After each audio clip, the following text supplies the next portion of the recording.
प्रेमकथा नीतीची सावली. गावाच्या शेवटच्या टोकाला हिरव्यागार डोंगराच्या कुशीत एक छोटंसं गाव होतं. तिथंच राहायचा अर्णव, एक शांत आणि गूढ स्वभावाचा तरुण. गावाच्या दुसऱ्या टोकाला राहायची सायली, जणू चंद्राच्या शीतलतेसारखी सुंदर आणि हळवी. पहिल्यांदा त्यांची भेट झाली गावातील जुन्या वडाच्या झाडाखाली. सायलीला वाचायची आवड होती आणि अर्णवला लेखनाची. एकदा वडाच्या झाडाखाली बसून सायली पुस्तक वाचत होती आणि अर्णव त्याच वहीत काहीतरी लिहित होता. अचानक वाऱ्याच्या झुळकेनं सायलीचे पुस्तक हातातून सुटले आणि अर्णवच्या वहीत अडकून पडले. दोघेही एकमेकाकडे पाहून हसले. त्या हसण्यात काहीतरी वेगळंच होतं, एक अनामिक ओढ, एक अतूट बंधन. सायली: सॉरी, पुस्तक वाऱ्याने उडून गेले, तुमच्या वहीत अडकलं. अर्णव हसत: कदाचित हे संकेत आहेत. शेवटी शब्द शब्दांना भेटण्यासाठी धडपडतात असतात, नाही का? सायली हसली. सायली: तुम्ही लिहिता? अर्णव: हो, थोडाफार, पण कुणासाठी ते अजून ठरलेलं नाही. सायली: मग मला वाचून दाखवाल? अर्णव संकोचित: तुम्ही ऐकणार? शब्द प्रेमाने ऐकले गेले की त्यांना जास्त आयुष्य मिळतं.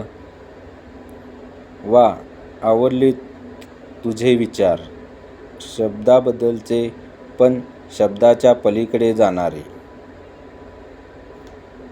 अर्णवने वही काढली आणि एक कविता वाचायला सुरुवात केली.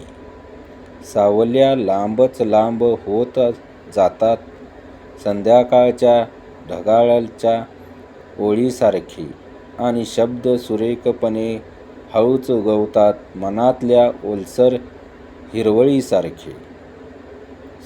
सायली: सुंदर. शब्दांना इतके सुंदरपणे सजवले जाऊ शकते हे पहिल्यांदाच जाणवलं. त्या दिवसापासून दोघांचं बोलणं वाढलं. पुस्तक, कविता, स्वप्न आणि आयुष्य यांच्यावर त्यांचा चर्चा कधी संपायचीच नाही. अर्णवच्या कवितेत सायली उमटायची आणि सायलीच्या डोळ्यात अर्णव दिसायचा. पुस्तकासारखंच ती रोज त्याला वाचायची आणि रोज तिला नवीन अर्णव कळायचा, जाणवायचा. काही दिवसांनी दोघे झाडाखाली पुन्हा भेटले. आता त्यांचा प्रवास तुम्ही कडून तू पर्यंत आला होता. अर्णव आकाशाकडे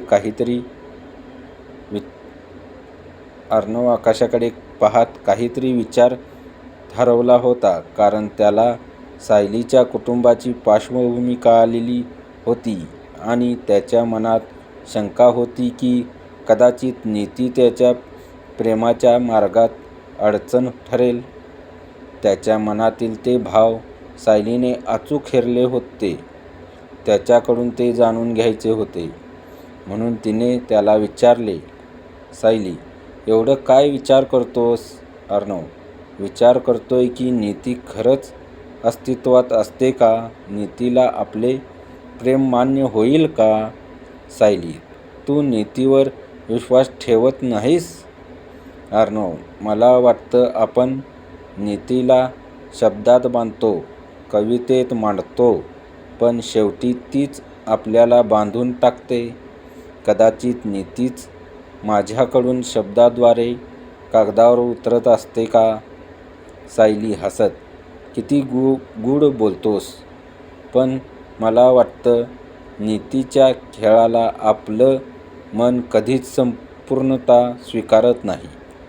अर्णव: म्हणूनच आपण शब्दात विरघळतो, शब्दाच्या आधारात घेतो, नाही का? अर्णवने वहीत एक नवीन कविता लिहिली होती. त्याने ती वाचून दाखवली. नियतीच्या हातात हात देऊन आपल्याला चालता आलं असतं तर नियतीलाही वाटलं असतं मनुष्याच्या सोबतीला खूप मोल असतं. सायली: नीतीला बदलण्याची संधी आपल्याला मिळत नाही का?